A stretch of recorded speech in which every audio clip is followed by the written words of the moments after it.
I remember leaning in, close enough to see the brush strokes. That's when I realized the painting wasn't exaggerated. It was careful, measured, like someone working from memory. Pickman's Model by H.P. Lovecraft. You needn't think I'm crazy, Elliot. Plenty of others have queerer prejudices than this. Why don't you laugh at Oliver's grandfather, who won't ride in a motor? If I don't like that damned subway, it's my own business. And we got here more quickly anyhow in the taxi. We'd have had to walk up the hill from Park Street if we'd taken the car. I know I'm more nervous than I was when you saw me last year, but you don't need to hold a clinic over it. There's plenty of reason, God knows, and I fancy I'm lucky to be sane at all.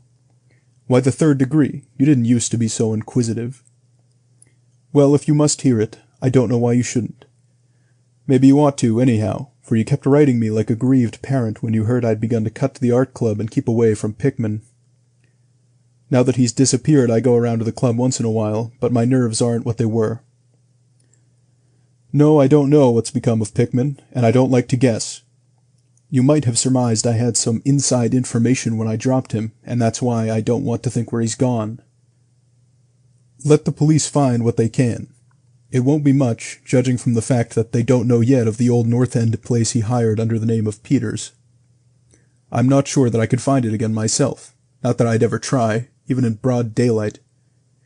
Yes, I do know, or am afraid I know, why he maintained it. I'm coming to that.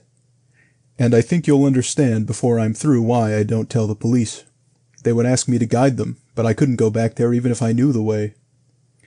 There was something there, and now I can't use the subway or, and you may as well have your laugh at this too, go down into cellars anymore. I should think you'd have known I didn't drop Pickman for the same silly reasons that fussy old women like Dr. Reed or Joe Minot or Bosworth did. Morbid art doesn't shock me, and when a man has the genius Pickman had, I feel it an honor to know him, no matter what direction his work takes. Boston never had a greater painter than Richard Upton Pickman. I said it at first, and I say it still, and I never swerved an inch either, when he showed that ghoul feeding. That, you remember, was when Minot cut him. You know, it takes profound art and profound insight into nature to turn out stuff like Pickman's. Any magazine cover hack can splash paint around wildly and call it a nightmare or a witch's sabbath or a portrait of the devil. But only a great painter can make such a thing really scare or ring true. That's because only a real artist knows the actual anatomy of the terrible, or the physiology of fear, the exact sort of lines and proportions that connect up with latent instincts or hereditary memories of fright, and the proper color contrasts and lighting effects to stir the dormant sense of strangeness. I don't have to tell you why a Fuseli really brings a shiver while a cheap ghost story frontispiece merely makes us laugh. There's something those fellows catch, beyond life, that they're able to make us catch for a second. Doré had it, Syme has it, Angarola of Chicago has it, and Pickman had it as no man ever had it before, or, I hope to heaven, ever will again. Don't ask me what it is they see. You know, in ordinary art, there's all the difference in the world between the vital, breathing things drawn from nature or models, and the artificial truck that commercial small fry reel off in a bare studio by rule. Well, I should say that the really weird artist has a kind of vision which makes models, or summons up what amounts to actual scenes from the spectral world he lives in. Anyhow, he manages to turn out results that differ from the pretender's mince-pie dreams in just about the same way that the life painter's results differ from the concoctions of a correspondence school cartoonist. If I had ever seen what Pickman saw. But no. Here, let's have a drink before we get any deeper. Gad, I wouldn't be alive if I'd ever seen what that man, if he was a man, saw. You recall that Pickman's forte was faces. I don't believe anybody since Goya could put so much of sheer hell into a set of features or a twist of expression. And before Goya, you have to go back to the medieval chaps who did the gargoyles and chimeras on Notre Dame and Mont Saint-Michel.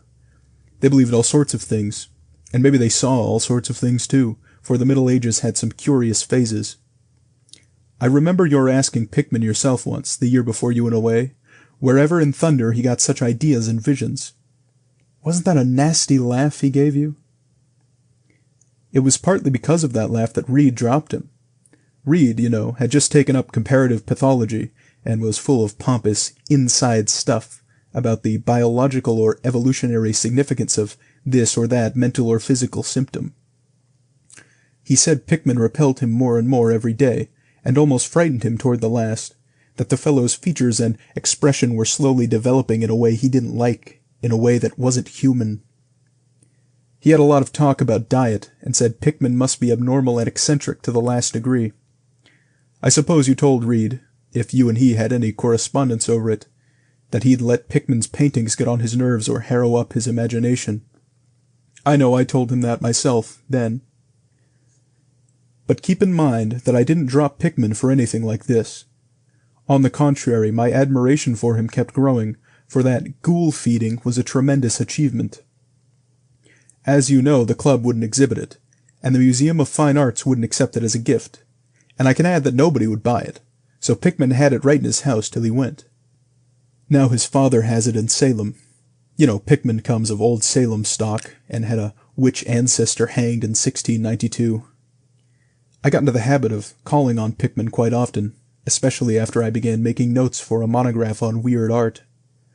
Probably it was his work which put the idea into my head, and anyhow, I found him a mine of data and suggestions when I came to develop it. He showed me all the paintings and drawings he had about, including some pen and ink sketches that would, I verily believe, have got him kicked out of the club if many of the members had seen them. Before long I was pretty nearly a devotee, and would listen for hours like a schoolboy to art theories and philosophic speculations wild enough to qualify him for the Danvers Asylum.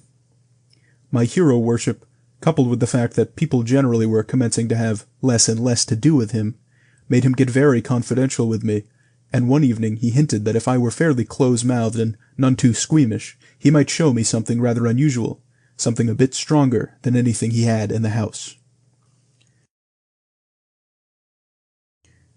He said, there are things that won't do for Newbury Street, things that are out of place here, and that can't be conceived here anyhow.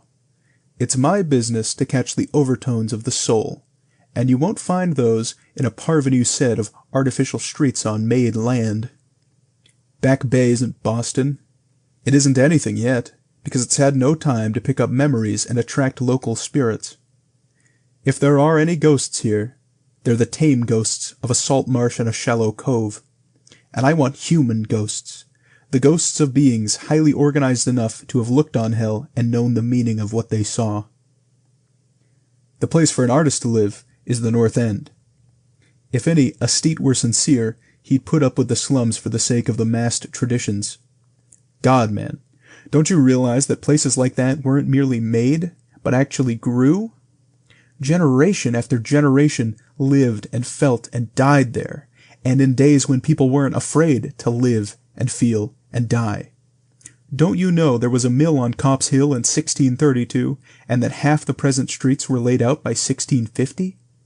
I can show you houses that have stood 2 centuries and a half, or more. Houses that have witnessed what would make a modern house crumble into powder. What do moderns know of life and the forces behind it? You call the Salem witchcraft a delusion, but I'll wager my 4 times great-grandmother could have told you things. They hanged her on Gallows Hill, with Cotton Mather looking sanctimoniously on. Mather, damn him, was afraid somebody might succeed in kicking free of this cursed cage of monotony. I wish someone had laid a spell on him, or sucked his blood in the night. I can show you a house he lived in, and I can show you another one he was afraid to enter in spite of all his fine, bold talk. He knew things he didn't dare put into that stupid Magnalia or that puerile Wonders of the Invisible World. Look here, do you know the whole North End once had a set of tunnels that kept certain people in touch with each other's houses, and the burying ground, and the sea? Let them prosecute and persecute above ground. Things went on every day that they couldn't reach, and voices laughed at night that they couldn't place. Why, man, out of 10 surviving houses built before 1700 and not moved since, I'll wager that in 8 I can show you something queer in the cellar. There's hardly a month that you don't read of workmen finding bricked-up arches and wells leading nowhere in this or that old place as it comes down. You could see one near Henchman Street from the elevated last year. There were witches and what their spells summoned, Pirates and what they brought in from the sea, smugglers, privateers, and I tell you, people knew how to live, and how to enlarge the bounds of life in the old times. This wasn't the only world a bold and wise man could know. Faugh! And to think of today in contrast, with such pale pink brains that even a club of supposed artists gets shudders and convulsions if a picture goes beyond the feelings of a Beacon Street tea table. The only saving grace of the present is that it's too damned stupid to question the past very closely. What do maps and records and guidebooks really tell of the North End? Bah! At a guess, I'll guarantee to lead you to 30 or 40 alleys and networks of alleys north of Prince Street that aren't suspected by 10 living beings outside of the foreigners that swarm them. And what do those Dagos know of their meaning? No, Thurber. These ancient places are dreaming gorgeously and overflowing with wonder and terror and escapes from the commonplace, and yet there's not a living soul to understand or profit by them. Or rather, there's only one living soul, for I haven't been digging around in the past for nothing. See here, you're interested in this sort of thing. What if I told you that I've got another studio up there, where I can catch the night spirit of antique horror and paint things that I couldn't even think of in Newbury Street? Naturally, I don't tell those cursed old maids at the club, with Reed, damn him, whispering even as it is that I'm a sort of monster bound down the toboggan of reverse evolution. Yes, Thurber, I decided long ago that one must paint terror as well as beauty from life, so I did some exploring in places where I had reason to know terror lives. I've got a place that I don't believe 3 living Nordic men besides myself have ever seen. It isn't so very far from the elevated as distance goes, but it's centuries away as the soul goes. I took it because of the queer old brick well in the cellar, one of the sort I told you about. The shack's almost tumbling down so that nobody else would live there, and I'd hate to tell you how little I pay for it. The windows are boarded up, but I like that all the better, since I don't want daylight for what I do. I paint in the cellar, where the inspiration is thickest. But I've other rooms furnished on the ground floor. Sicilian owns it, and I've hired it under the name of Peters. Now, if you're game, I'll take you there tonight. I think you'd enjoy the pictures, for, as I said, I've let myself go a bit there. It's no vast tour. I sometimes do it on foot, for I don't want to attract attention with a taxi in such a place. We can take the shuttle at the South Station for Battery Street, and after that the walk isn't much. Well, Elliot, there wasn't much for me to do after that harangue but to keep myself from running instead of walking for the first vacant cab we could sight. We changed to the elevated at the South Station, and at about 12 o'clock had climbed down the steps at Battery Street and struck along the old waterfront past Constitution Wharf. I didn't keep track of the cross streets, and can't tell you yet which it was we turned up, but I know it wasn't Greenough Lane. When we did turn, it was to climb through the deserted length of the oldest and dirtiest alley I ever saw in my life, with crumbling-looking gables, broken small-paned windows, and archaic chimneys that stood out half disintegrated against the moonlit sky. I don't believe there were 3 houses in sight that hadn't been standing in Cotton Mather's time. Certainly I glimpsed at least 2 with an overhang, and once I thought I saw a peaked roofline of the almost forgotten pre-gambrel type, though antiquarians tell us there are none left in Boston. From that alley, which had a dim light, we turned to the left into an equally silent and still narrower alley with no light at all, and in a minute made what I think was an obtuse angled bend towards the right in the dark. Not long after this, Pickman produced a flashlight and revealed an antediluvian 10-paneled door that looked damnably worm-eaten. Unlocking it, he ushered me into a barren hallway with what was once splendid dark oak paneling. Simple, of course, but thrillingly suggestive of the times of Andros and Phipps and the witchcraft. Then he took me through a door on the left, lighted an oil lamp, and told me to make myself at home. Now, Elliot, I'm what the man in the street would call fairly hard-boiled, but I'll confess that what I saw on the walls of that room gave me a bad turn. They were his pictures, you know, the ones he couldn't paint or even show in Newbury Street. And he was right when he said he had let himself go. Here, have another drink. I need one anyhow. There's no use in my trying to tell you what they were like, because the awful, the blasphemous horror, and the unbelievable loathsomeness and moral fetor came from simple touches quite beyond the power of words to classify. There was none of the exotic technique you see in Sidney Syme, none of the trans-Saturnian landscapes and lunar fungi that Clark Ashton Smith uses to freeze the blood. The backgrounds are mostly old churchyards, deep woods, cliffs by the sea, brick tunnels, ancient paneled rooms, or simple vaults of masonry. Copp's Hill burying ground, which could not be many blocks away from this very house, was a favorite scene. The madness and monstrosity lay in the figures in the foreground, for Pickman's morbid art was preeminently one of demoniac portraiture. These figures were seldom completely human, but often approached humanity in varying degree. Most of the bodies, while roughly bipedal, had a forward slumping and a vaguely canine cast. The texture of the majority was a kind of unpleasant rubberiness. Oh, I could see them now. Their occupations, well, don't ask me to be too precise. They were usually feeding. I won't say on what. They were sometimes shown in groups in cemeteries or underground passages, and often appeared to be in battle over their prey, or rather their treasure trove. And what damnable expressiveness Pickman sometimes gave the sightless faces of this charnel booty. Occasionally, the things were shown leaping through open windows at night, or squatting on the chests of sleepers, worrying at their throats. One canvas showed a ring of them baying about a hanged witch on Gallows Hill, whose dead face held a close kinship to theirs. But don't get the idea that it was all this hideous business of theme and setting which struck me faint. I'm not a 3-year-old kid, and I'd seen much like this before. It was the faces, Eliot, those accursed faces, that leered and slavered out of the canvas with the very breath of life. By God, man, I verily believe they were alive. That nauseous wizard had waked the fires of hell in pigment, and his brush had been a nightmare-spawning wand. Give me that decanter, Eliot. There was one thing called the lesson. Heaven pity me that I ever saw it. Listen, can you fancy a squatting circle of nameless dog-like things in a churchyard, teaching a small child how to feed like themselves? The price of a changeling, I suppose. You know, the old myth about how the weird people leave their spawn in cradles in exchange for the human babes they steal. Pickman was showing what happens to those stolen babes, how they grow up. And then I began to see a hideous relationship in the faces of the human and non-human figures. He was, in all his gradations of morbidity between the frankly non-human and the degradedly human, establishing a sardonic linkage in evolution. The dog things were developed from mortals. And no sooner had I wondered what he made of their own young, as left with mankind in the form of changelings, than my eye caught a picture embodying that very thought.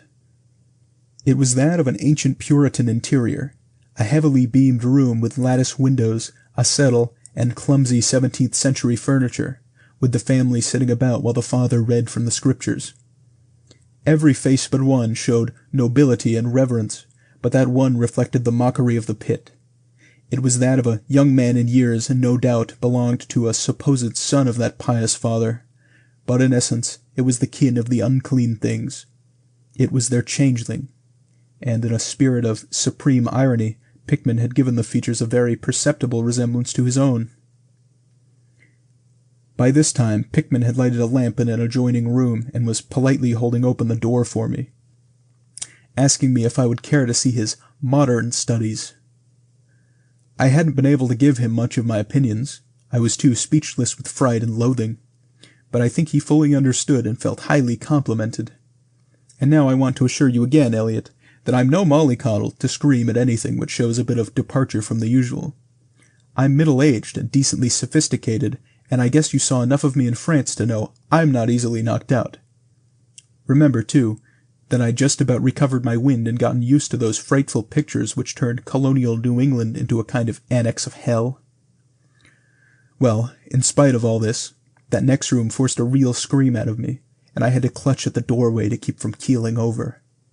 The other chamber had shown a pack of ghouls and witches overrunning the world of our forefathers, but this one brought the horror right into our own daily life. Gad, how that man could paint! There was a study called Subway Accident in which a flock of the vile things were clambering up from some unknown catacomb through a crack in the floor of the Boylston Street subway and attacking a crowd of people on the platform. Another showed a dance on Copp's Hill among the tombs with the background of today. Then there were any number of cellar views, with monsters creeping in through holes and rifts in the masonry, and grinning as they squatted behind barrels or furnaces and waited for their first victim to descend the stairs. One disgusting canvas seemed to depict a vast cross-section of Beacon Hill, with ant-like armies of mephitic monsters squeezing themselves through burrows that honeycombed the ground. Dances in the modern cemeteries were freely pictured, and another conception somehow shocked me more than all the rest. A scene in an unknown vault where scores of the beasts crowded about one who held a well-known Boston guidebook and was evidently reading aloud. All were pointing to a certain passage, and every face seemed so distorted with epileptic and reverberant laughter that I almost thought I heard the fiendish echoes. The title of the picture was, "Holmes, Lowell, and Longfellow lie buried in Mount Auburn." As I gradually steadied myself and got readjusted to this second room of deviltry and morbidity, I began to analyze some of the points in my sickening loathing. In the first place, I said to myself, these things repelled because of the utter inhumanity and callous cruelty they showed in Pickman. The fellow must be a relentless enemy of all mankind to take such glee in the torture of brain and flesh and the degradation of the mortal tenement. In the second place, they terrified because of their very greatness. Their art was the art that convinced. When we saw the pictures, we saw the daemons themselves and were afraid of them. And the queer part was that Pickman got none of his power from the use of selectiveness or bizarrerie. Nothing was blurred, distorted, or conventionalized. Outlines were sharp and lifelike, and details were almost painfully defined. And the faces! It was not any mere artist's interpretation that we saw. It was pandemonium itself, crystal clear and stark objectivity. That was it, by heaven! The man was not a fantasist or romanticist at all. He did not even try to give us the churning, prismatic ephemera of dreams, but coldly and sardonically reflected some stable, mechanistic, and well-established horror world which he saw fully, brilliantly, squarely, and unfalteringly. God knows what that world can have been, or where he ever glimpsed the blasphemous shapes that loped and trotted and crawled through it. But whatever the baffling source of his images, one thing was plain. Pickman was, in every sense, in conception and in execution, a thorough, painstaking, and almost scientific realist.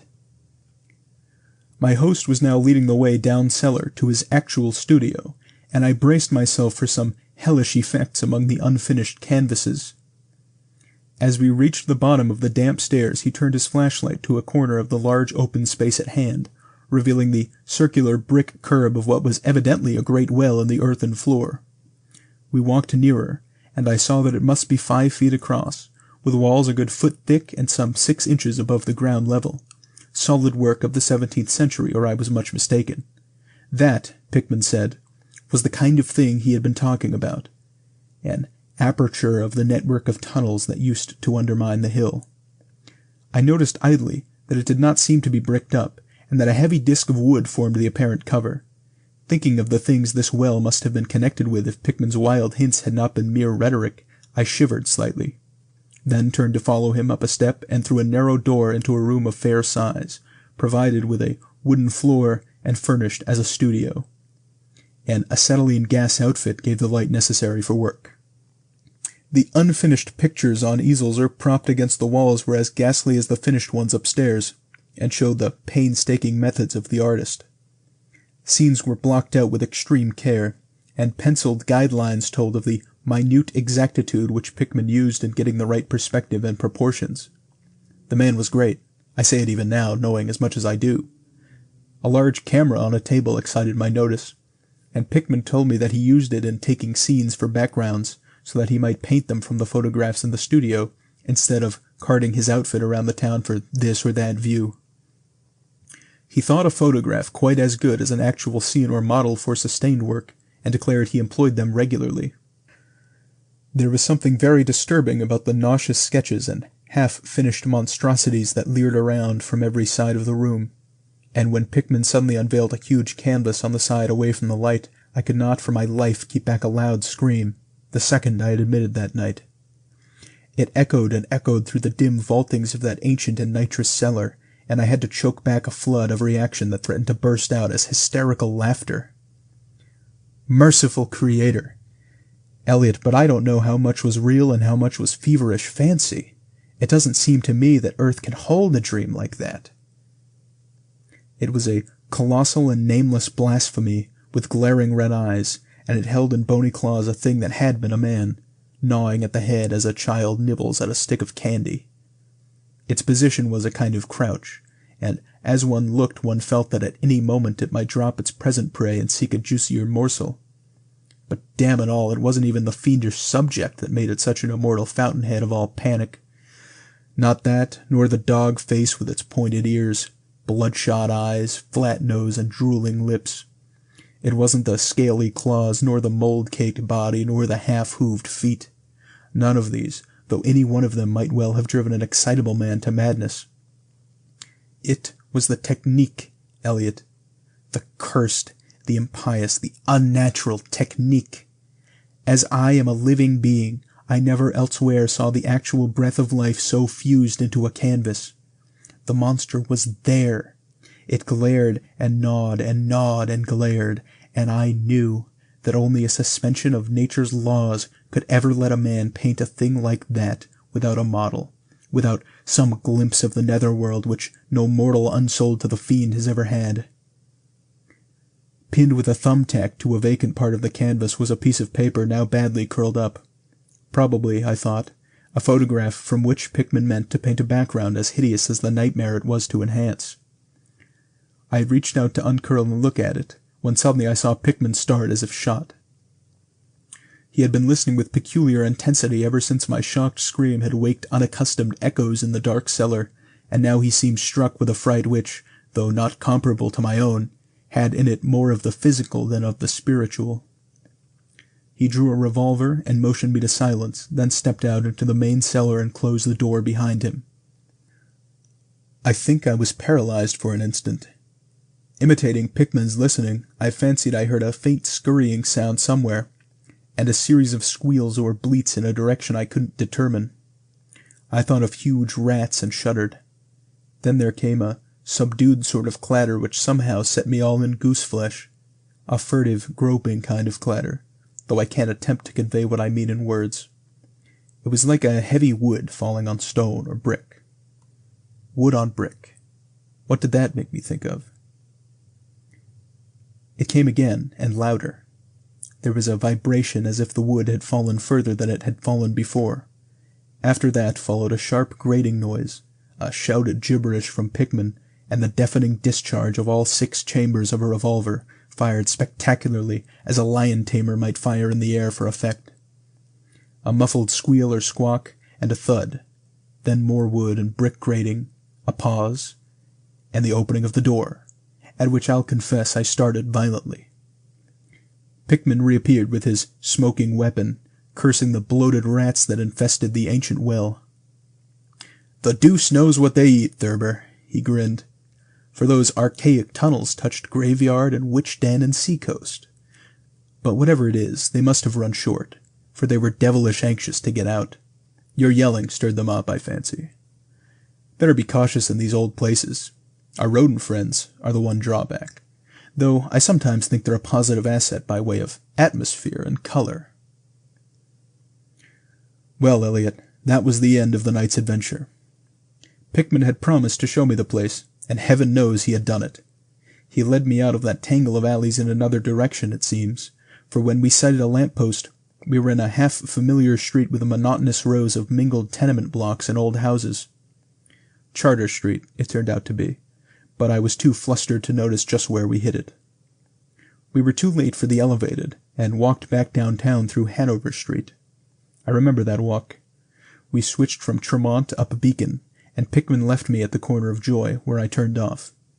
I never spoke to him again. Why did I drop him? Don't be impatient. Wait till I ring for coffee. We've had enough of the other stuff, but I for one need something.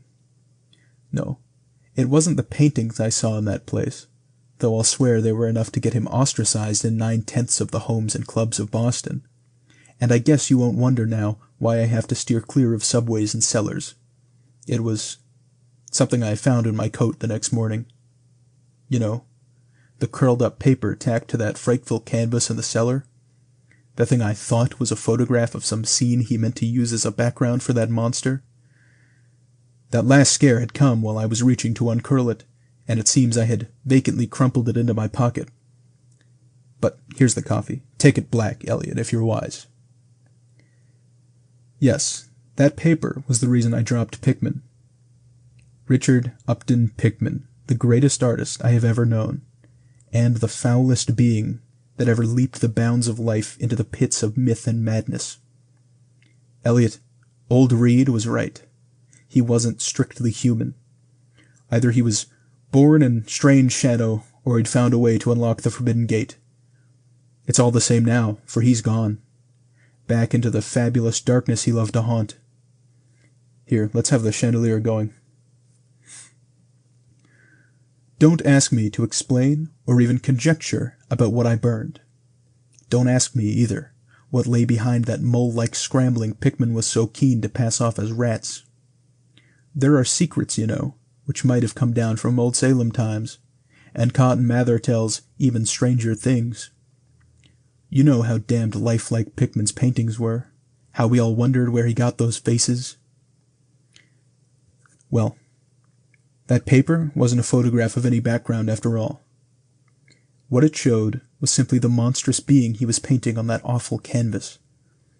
It was the model he was using, and its background was merely the wall of the cellar studio in minute detail. But by God, Elliot, it was a photograph from life.